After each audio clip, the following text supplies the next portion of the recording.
From CBS News Bay Area, this is the Afternoon Edition.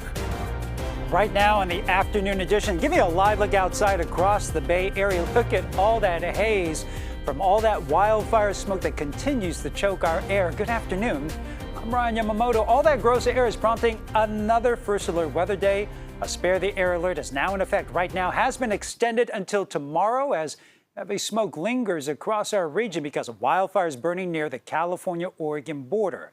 But there is also a high fire danger right here in the Bay Area, so let's get right to meteorologist Jessica Birch. Here in the Bay Area, we've been dealing with some hazy skies as the smoke still sweeps in from the wildfires burning to the north of us, close to that Oregon border. Now, we are in that unhealthy category today with our air quality widespread throughout the Bay Area, but heading into our weekend forecast, we will start to see some improvements. This will impact outdoor events, though, and of course, all day long, all week long, I've been advising people just try staying inside as much as possible, but hey, you got to do what you got to do. And if you are heading out to the Levi Stadium to watch the Giants versus the 49ers, you can expect 70s turning into 60s just as we head into the evening hours tonight. So nice and cool there. But I will say this, we are going to be dealing with some hazy skies, so get prepared for that too. Here's what we're looking at for our daytime highs widespread throughout the Bay Area. Let's start up in the North Bay, where some of the worst air quality is actually up in the North Bay, close to Santa Rosa and Petaluma. We're sitting in the 70s this afternoon. Beautiful weather, of course, to want to go outside, but in reality, you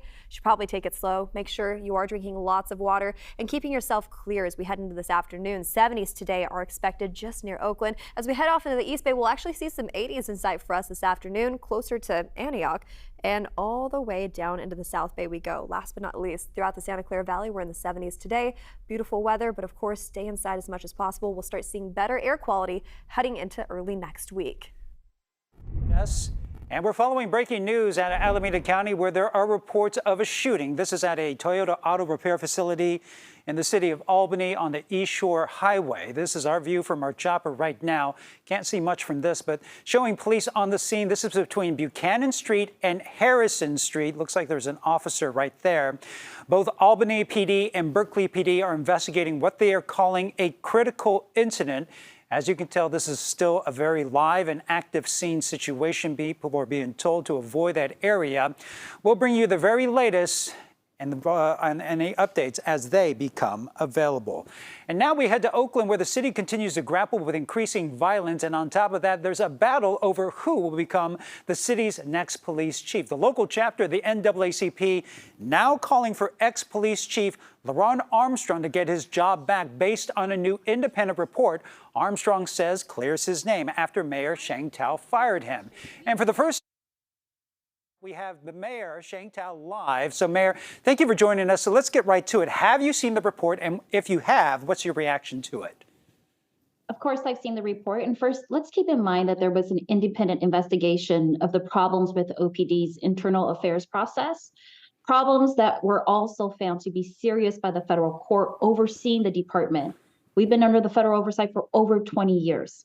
And this investigation into the serious allegations that were actually held in the police department actually started before my tenure. It only when I came into office was I delivered the results. But ultimately, it was Mr. Armstrong's actions following the release, and I have always been clear about this, of the report that led to his termination. I have said from the very beginning that we must hold OPD leadership to the same standards we expect from line officers. And I think he would have to admit that if one of his officers acted that way, you know, in regards to the ongoing investigation, he would have taken the same action I did.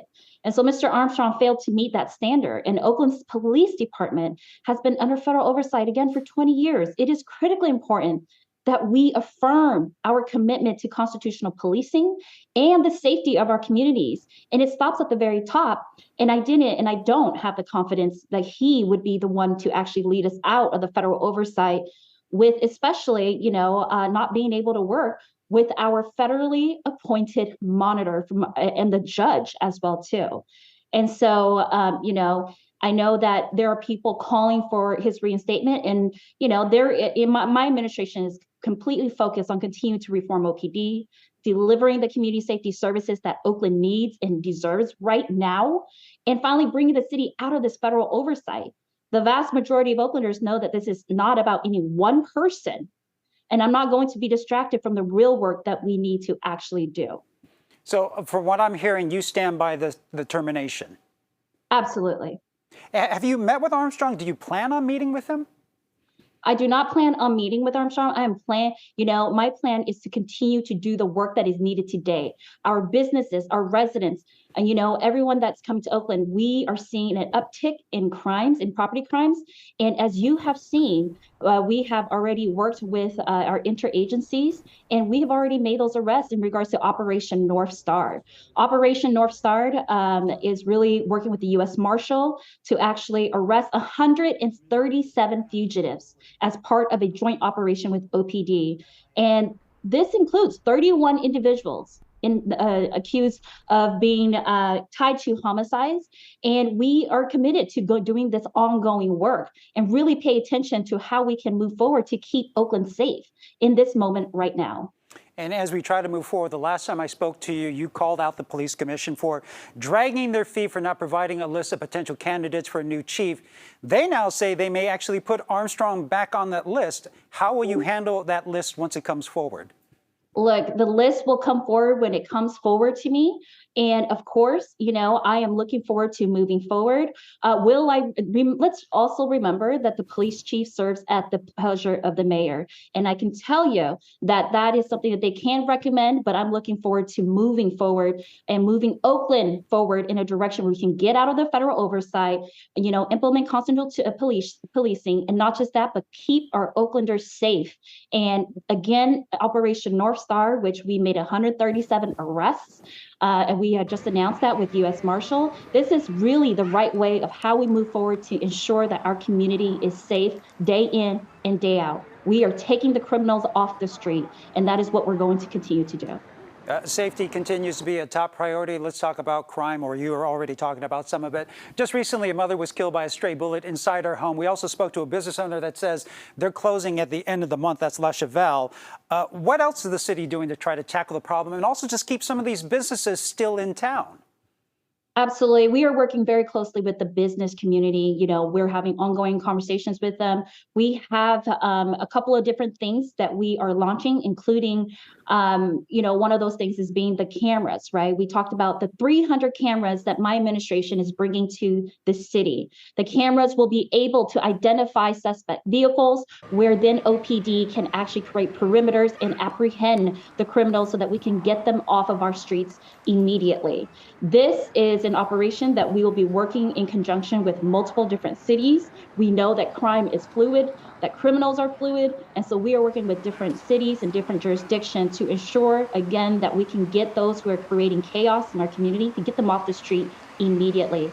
And this goes as well, too, in regards to people who are just firing off guns, whether you're at a sideshow, whether you think that it's something that is unconsequential. It is not okay to do this kind of, to actually behave in that way, behave in a way where there is no regard for life. And so under my administration, we are going hard, working not only with OPD, but with CHP, with the U.S. Marshals, as you can see in Operation North Star, and we're going to continue to drum up that work. All right. Thank you very much, Oakland Mayor Sheng Thao, for joining us once again.